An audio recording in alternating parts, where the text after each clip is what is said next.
Oiê, voltei, gente. Hoje a gente vai conversar um pouquinho sobre uns devaneios que eu tava tendo aqui enquanto eu fazia umas anotações de uma releitura que eu tô fazendo aqui do livro Mudar Método, do Edouard Louis. Eu já li ele, só que na época que eu li eu não fazia nenhum tipo de anotação, nada do tipo, porque eu ficava preservando, sabe?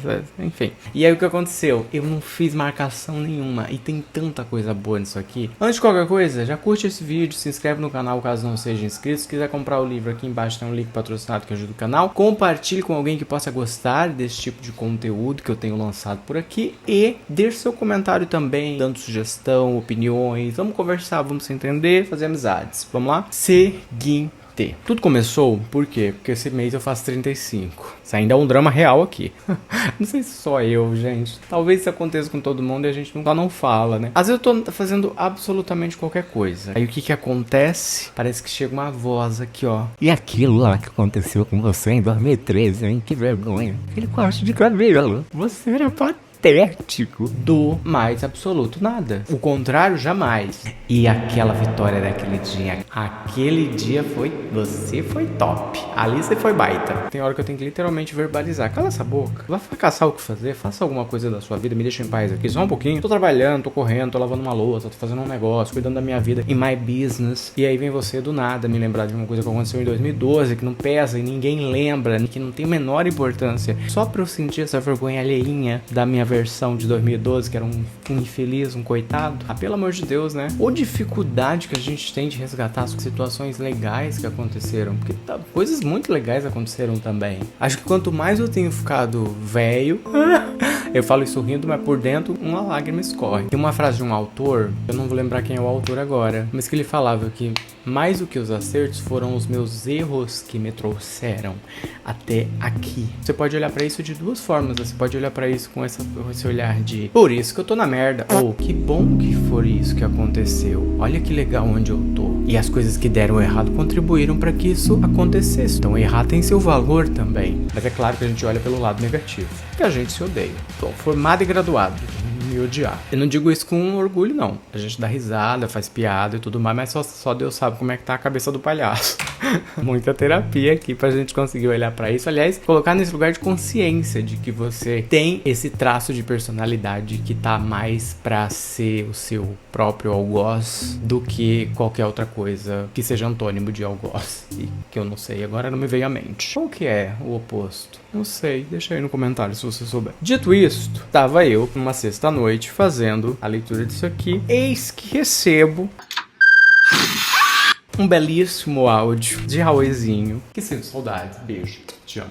Em que ele dizia: amigo, tava aqui no centro e aí do nada uma menina me puxou pro canto e falou assim: meu, você lembra de mim? Eu tava com você aquele dia que o Joatan entrou num carro errado. Na hora que eu ouvi esse áudio, eu obviamente ri. Lembrei da situação, ainda complementei. Falei, amigo, não era só uma balada, tá? Foi a sua primeira balada. Ele estava indo pra este evento canônico na vida de um homem gay. E eu era vivido, corrido de trecho. Enchia a cara, ficava louco, lambia o chão. Eu me divertia horrores, entregava demais, dançava pra caramba. Cabeça lascada, fudida emocionalmente. De dinheiro, então, fazia faculdade, não tinha dinheiro pra nada. Trabalhava igual uma cachorra, com a síndrome do impostor, que destruía qualquer faísca de autoestima, alto valor ou merecimento que eu pensasse em desenvolver. Era uma época emocionalmente muito triste, assim, mas que eu, na hora que era pra se divertir, eu levava a diversão muito a sério. E também divertia muitas pessoas que estavam comigo, porque eu sempre tive esse comportamento muito de bagunça mesmo, assim, sabe? Tive um momento que eu saí de casa e eu pude ser quem eu sempre fui, com todas as letrinhas, LGBTQIAPN+, no caso. E todo mundo do LGBTQIA, K não, QIA. Beijo.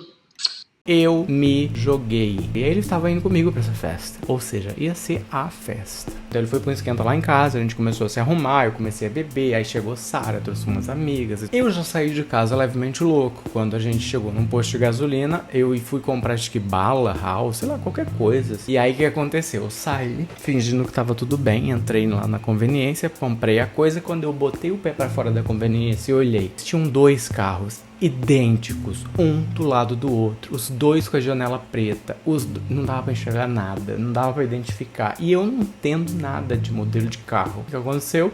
Eu entrei no carro errado. Rimos muito, fomos pra balada, foi divertido e tudo mais. Quando eu recebi esse áudio, eu ri e tal, e depois eu fiquei pensando, Nossa, mas como eu era lascado, né, emocionalmente naquela época. ó aqui, o diabinho. Nossa, que vergonha, né? A menina lembrou disso. Que vergonha você ser lembrado por isso, né? Será que outras pessoas também lembram desse tipo de situação vergonhosa que eu vivi, que eu passei com elas? Gente, do mais absoluto nada, não existia a menor possibilidade, nem indício de que era essa a motivação da mensagem. Na verdade, tá muito claro agora pra mim de que era o contrário, do tipo, cara, que legal, que engraçado que foi aquilo, que divertido que foi aquilo. Por que a gente tem essa capacidade tão grande de distorcer as coisas? De autoflagelo mesmo, né? Porque não digo que seja uma regra geral, talvez não seja todo mundo assim, mas existe uma tendência muito mais fácil de se seguir por esse caminho, sendo que às vezes a lembrança ou as situações eram na verdade o oposto disso, ou tiveram o efeito contrário nas pessoas e até em você naquela época. De onde que vem isso? O que faz a gente ter sempre essa visão tão carrasca, né? Principalmente sobre as pessoas que a gente foi, né? Sendo que a gente era só jovem, querendo viver, ser divertido e pra você, pros outros. E aí o que mais me pegou foi justamente porque nesse momento eu tava fazendo o início da releitura do Mudar Método do Edouard Louis, e aí o que aconteceu? Eu tinha lido aqui esses dois primeiros epílogos que ele faz, dois prólogos, epílogo. Para de ser burra, gay!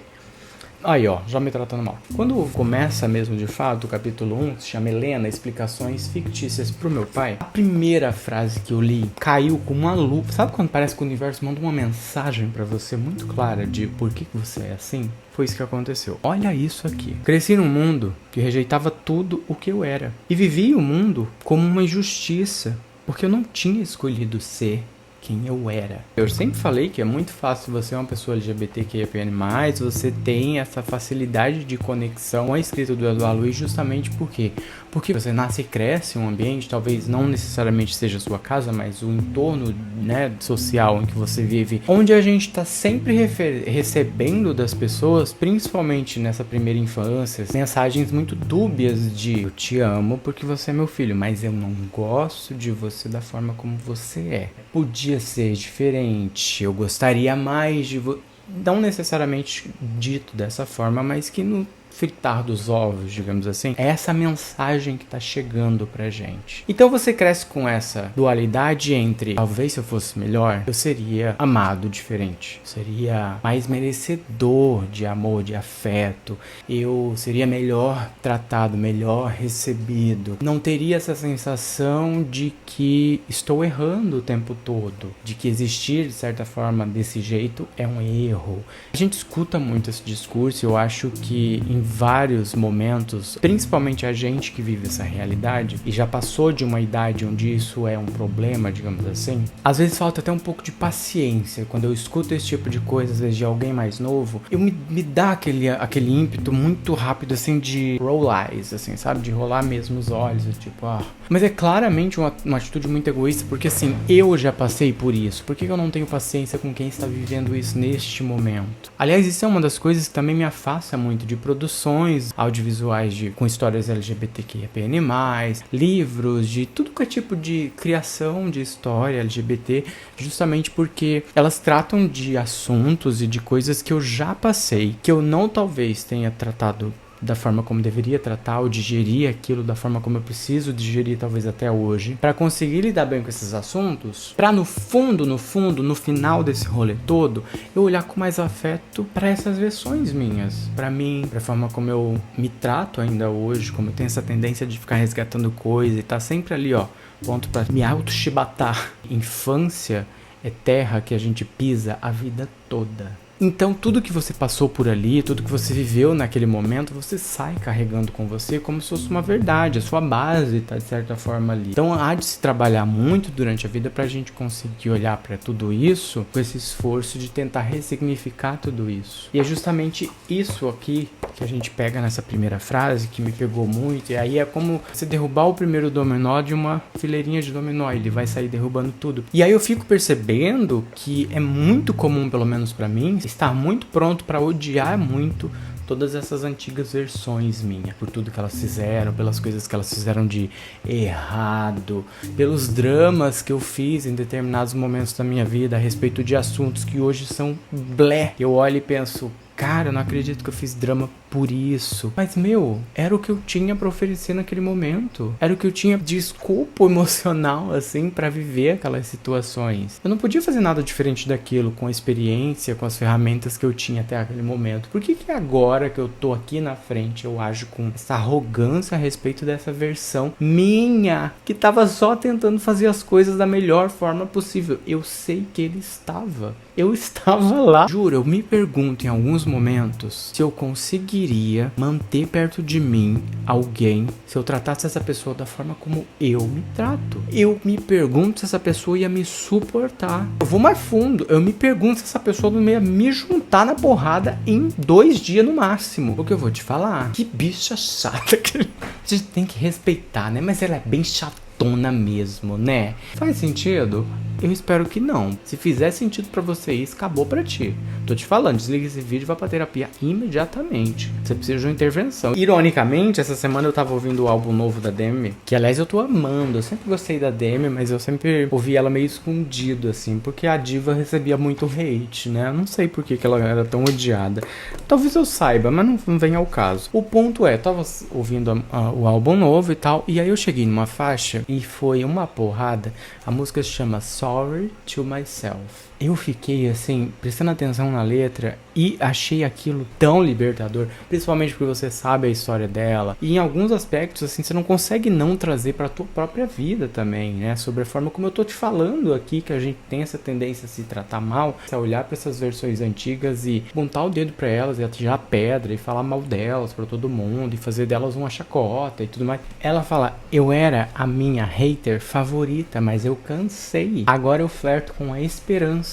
Olha que poderoso isso, né? E eles perguntavam quando eu ia mudar e por que você está se desperdiçando. Eu peço perdão a mim mesma por mentir para o espelho dizendo que tudo era amor, por mentir para o espelho jogando sal na ferida. Ela pede desculpa para ela mesma, né? Perdão a si mesma por fazer uma cena dizendo que era forte o suficiente, por acreditar nisso num momento em que claramente ela não era forte o suficiente, ela só precisava assumir. Caraca, isso é uma música pop. Dançar na balada, chorando, rodando com a sua cerveja, parecendo uma Beyblade louca, se perdoando, enchendo a sua carinha e, cara, se tratando melhor. Porque no fundo, gente, agora eu acho que fazendo 35, uma das vantagens é isso. Eu acho que eu vou ligando um grande foda-se pra um monte de coisas, pra um monte de vozes, pensamentos que eu comecei dizendo que me incomodam, mas que hoje já eu consigo desligar elas com mais facilidade. E eu consigo isso hoje porque eu reconheço que é natural da gente se cobrar muito pra evoluir, pra mudar, pra melhorar. A gente tá sempre tentando se tornar alguém melhor. Mas a gente esquece que talvez o primeiro passo pra gente conseguir fazer isso seja literalmente olhar pra trás, pra essas suas versões anteriores e dizer, ei, querido, ei, Jotinha, vem cá, Jotinha de 2012, ei, Jotinha de 2015, você de 2017, o Jota de 2021, cara, você foi foda, hein? Você resbalou legal, mas vem cá, deixa eu te falar, tá tudo bem. Eu sei que você tava tentando, cara, você tava dando o teu melhor, agora deixa comigo, joga pro pai. Você entendeu? Pegou aqui a linha de raciocínio? Talvez amadurecer seja isso, de fato. Porque esse vídeo já tá gigantesco, vai me dar um trabalho do cacete pra editar. Seja menos sobre você se tornar uma pessoa nova, que a gente tem isso, né? Também faço parte dessa geração a lunática que cria pastinha no Pinterest pra novas eras. E mais sobre saber e conseguir se reconciliar, aceitar, trazer pra perto, aconchegar essas versões anteriores suas. Cara, elas passaram por tanta coisa pra você estar aqui hoje, reclamando de tudo que você reclama. Olha, sinceramente, se elas tivessem possibilidade, elas se juntavam todas, te davam um pau, porque foram elas, né? Fizeram o que fizeram para que você estivesse aqui hoje. Crescer, de fato, talvez seja olhar para elas com mais ternura, né, meu anjo? Oh, que isso. Indo mais fundo, lembra da história da infância, é uma terra que você pisa a vida toda? Essas versões suas anteriores também são um solo que você pisa todos os dias. E você revisita todos os dias. Então, se você não fizer essas pazes, você vai ter um presente meio merda. Fez sentido? Eu espero que sim. Quanto o link, né? Eu comecei numa coisa e terminei em outra totalmente diferente, mas eu acho que é isso. É o meu fluxo de pensamento e é o que a gente tem pra hoje. Espero que você tenha gostado do vídeo. Se você gostou, deixe seu like. Compartilhe com quem possa gostar ou quem possa, de repente, criar um grupo no WhatsApp, te chamar e falar vamos rir dessa bicha. Deixe seu comentário aí com seu pensamento também, pra gente trocar uma ideia, ver se a gente tá doido no mesmo nível, enfim. Se inscreve no canal caso não seja inscrito. E o livro que eu mencionei tem link aqui embaixo pra você comprar e ajudar o canal pelo link patrocinado. Fechou? Então fechou. Beijo e até o próximo vídeo.